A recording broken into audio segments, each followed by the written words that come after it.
Bonjour à toutes et à tous et bienvenue dans cette review des Survivor Series 2019. Je vais donc retracer avec vous tout le pay-per-view, revenir sur les matchs un par un, vous donner mon avis et puis on va déterminer en fin d'émission quel a été le top et le flop de la soirée. C'est parti. Bon, nous allons commencer avec le kick-off, mais cela va être très rapide parce qu'il n'y a pas eu grand chose d'intéressant, rien d'incroyable. Pour commencer, nous avons une bataille royale interbrand avec des équipes venant de Raw, de SmackDown et de NXT. Et donc, l'équipe qui remporte le match donne un avantage à son écurie. Et donc, c'est Dolph Ziggler et Robert Roode qui ont pris l'avantage et qui ont donc offert un point à SmackDown pour commencer cette nuit des Survivor Series. J'ai pas d'autre analyse à faire, c'était une bataille royale, rien de plus classique, ça a duré 8 minutes je crois, donc c'était très rapide. On passe au match suivant. Allez, on continue dans les matchs expéditifs. Nous avons ensuite un match triple menace pour le titre Cruiserweight. Nous avions le champion de la NXT, Lio Rush, qui représentait donc la NXT, et il a affronté Akira Tozawa qui lui nous vient tout droit de Raw, et Kalisto qui lui vient de SmackDown. Et donc le titre était en jeu, mais c'est tout de même Lio Rush qui a conservé sa ceinture, et donc le titre Cruiserweight reste du côté de la NXT. C'était un bon match, honnêtement, on a eu des bons petits spots, rien d'incroyable parce que le match était quand même assez court, il a duré 8 minutes, mais on a eu quand même de bons segments et c'était un match vraiment agréable à regarder. Parlons maintenant du match triple menace entre les trois équipes championnes dans chaque roster, à savoir du côté de Raw les Viking Raiders, du côté de SmackDown le New Day et du côté de la NXT c'est The Undisputed Era. Nous avons eu encore une fois un bon match, donc là ça a duré dans le temps quand même, donc ça c'est le point positif déjà. On a eu près d'un quart d'heure de match, donc pour un kick-off c'est vraiment pas mal. Donc les équipes ont vraiment eu du temps d'antenne, on a eu pareil des bons segments, franchement globalement pour un match à 3 équipes, franchement c'était quand même bon, parce que pour ceux qui me connaissent un peu vous le savez, c'est pas trop les matchs que je préfère où il y a plusieurs équipes comme ça, mais le match était bon, j'ai passé un bon moment, donc là aussi un point positif avec la victoire des Viking Raiders. Donc pour l'instant à la fin du kick-off on était à 1 point pour SmackDown, 1 point pour NXT et 1 point pour Raw, égalité parfaite pour commencer le pay-per-view. Maintenant passons aux choses sérieuses, hein. Parlons de la carte principale. Et quoi de mieux pour commencer la soirée que le match Survivor Series à élimination du côté féminin, avec d'un côté 5 membres de la team Raw, de l'autre 5 membres de la team SmackDown et en face 5 membres de la team NXT. Bon, ce match a duré 30 minutes, donc c'est génial déjà, c'est qu'on offre autant de temps d'antenne aux femmes et qu'on ait un opener vraiment avec autant de temps d'antenne. Franchement, c'était vraiment cool. Après, c'était peut-être un petit peu trop long, enfin je sais pas, il y avait des moments dans le match où moi ça me dérangeait un peu, je trouvais, j'avais envie d'accélérer un petit peu et voilà, si j'avais la possibilité, je l'aurais fait. Donc franchement, je pense qu'il y avait des passages où c'était un peu trop long à mon goût.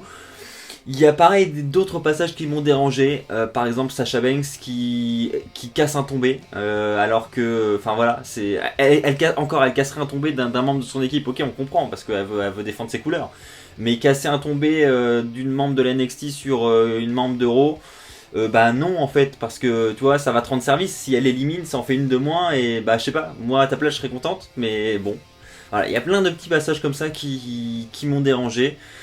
Maintenant, le match était regardable, c'est pas non plus aberrant, franchement, c'était regardable. Sans vous mentir, je m'attendais à un peu mieux, mais c'était vraiment regardable. Et puis, ovation hein, pour la team NXT, franchement, avec Rhea Ripley, franchement, qui s'est pris mais une ovation incroyable dès qu'elle est rentrée dans le ring. Franchement, je pense que c'est une fille qui a beaucoup d'avenir dans le roster principal, et je pense que lorsqu'elle fera ses débuts, franchement, ça va être incroyable et je pense que les fans seront à fond derrière elle. Donc ça promet vraiment du côté de Rhea Ripley. Et puis victoire de l'NXT quoi. Donc forcément déjà grosse surprise pour commencer la soirée. Personnellement je m'attendais vraiment pas à ce que la team NXT remporte ce match féminin. Et si nous parlions maintenant du match entre Roderick Strong, le champion nord-américain, et Jay Styles, le champion des États-Unis, et Nakamura, le champion intercontinental. Donc match triple menace, franchement un bon match dans l'ensemble. Le début, pareil, j'ai trouvé que c'était un peu lent, ça avait du mal à partir. Et puis après, petit à petit, bon, le rythme commençait à s'installer, il y avait de plus en plus de suspense. Donc après, c'était vraiment cool. Le match a duré 16 minutes, pareil, hein, c'est un temps vraiment satisfaisant. Donc rien de particulier à dire, bon match, mais sans plus, hein, honnêtement.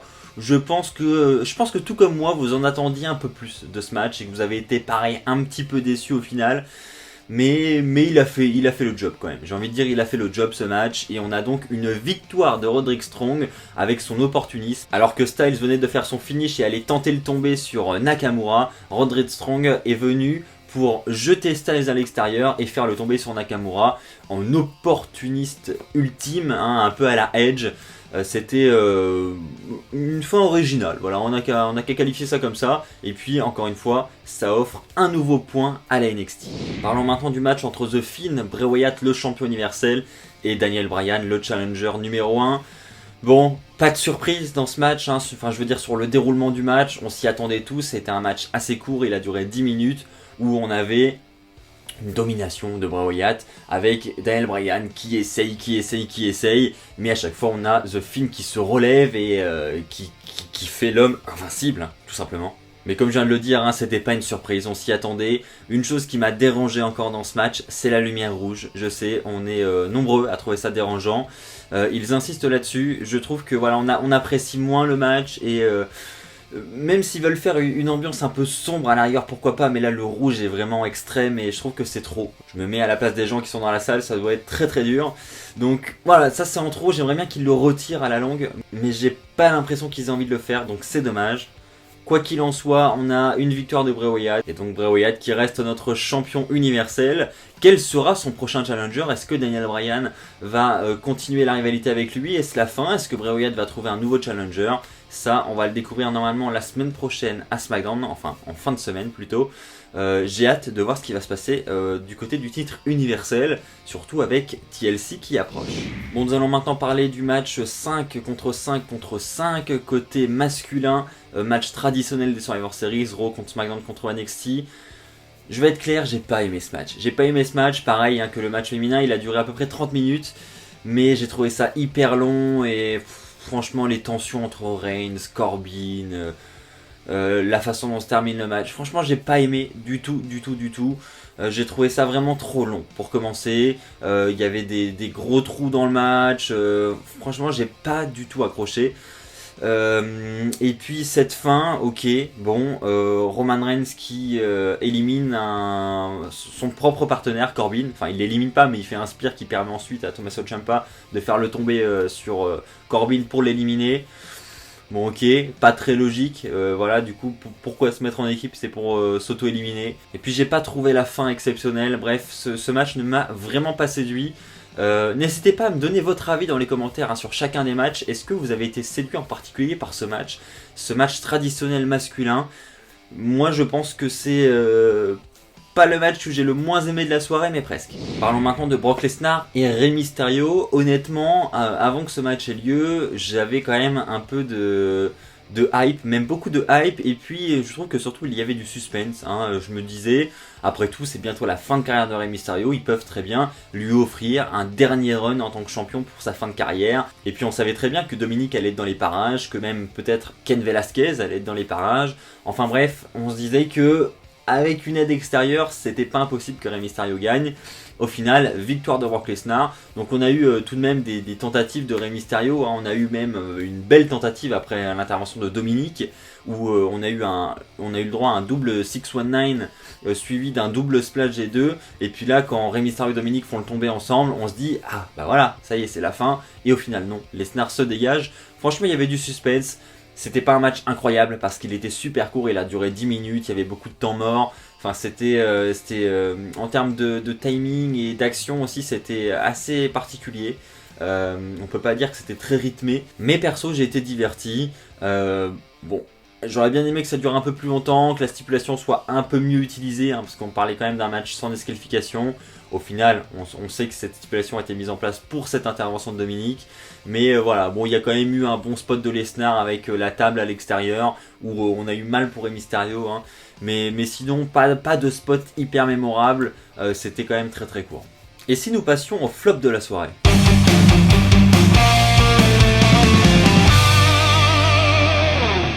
Pour le flop de la soirée, j'étais obligé de mettre ce main event féminin.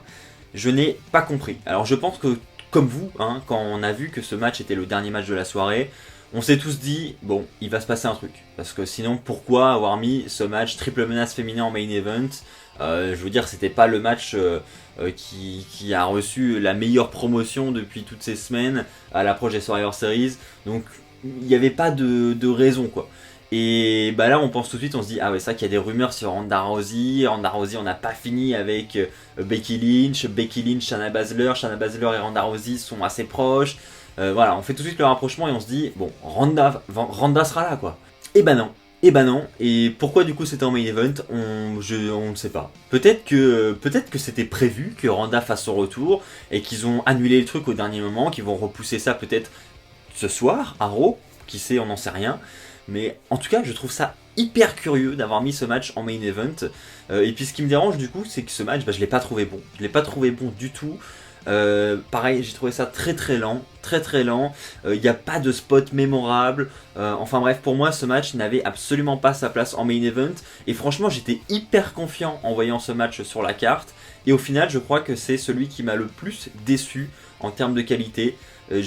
Franchement, je ne trouve vraiment rien d'exceptionnel. Je l'ai vraiment trouvé très bof ce match.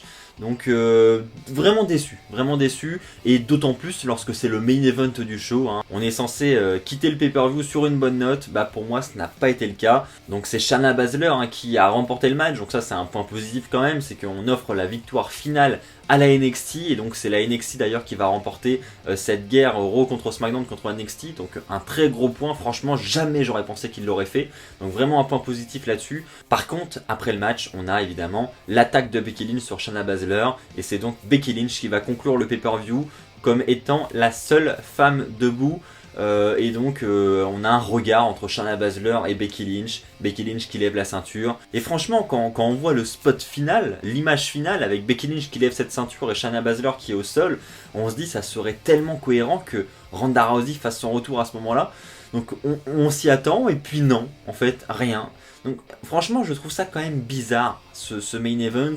Et je me demande si ça cache pas quelque chose, et s'ils ne veulent pas se resservir de cette image à l'avenir. Peut-être pour un match entre Shayna Baszler et Becky Lynch, peut-être pour le futur retour de Ronda Rousey, j'en sais rien. Mais pour moi, cette fin de soirée n'est pas anodine, et elle va resservir quelque part. Et enfin, terminons cette review sur une bonne note, sur, selon moi, le top de la soirée.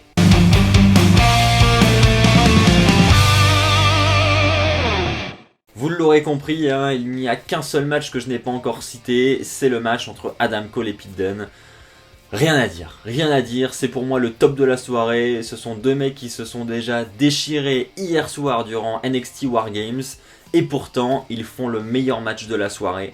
Encore une fois, ce soir au Survivor Series, c'était un match pour le titre de la NXT, énormément de suspense, de très bons spots. Franchement, je n'ai rien à dire en plus, c'était vraiment très beau. Donc bravo les gars, bravo. Franchement, c'était magnifique à regarder. J'ai passé un très bon moment, donc pour moi ce match mérite entièrement cette place dans le top de la soirée pour les Survivor Series. Et c'est vrai que je ne l'ai pas précisé, mais victoire de Adam Cole avec énormément de suspense jusqu'au bout. Gros point positif du match. Voilà, c'est ainsi que va s'achever cette review des Survivor Series, un pay-per-view qui était dans l'ensemble pas mauvais, mais qui était en dessous de mes attentes tout de même.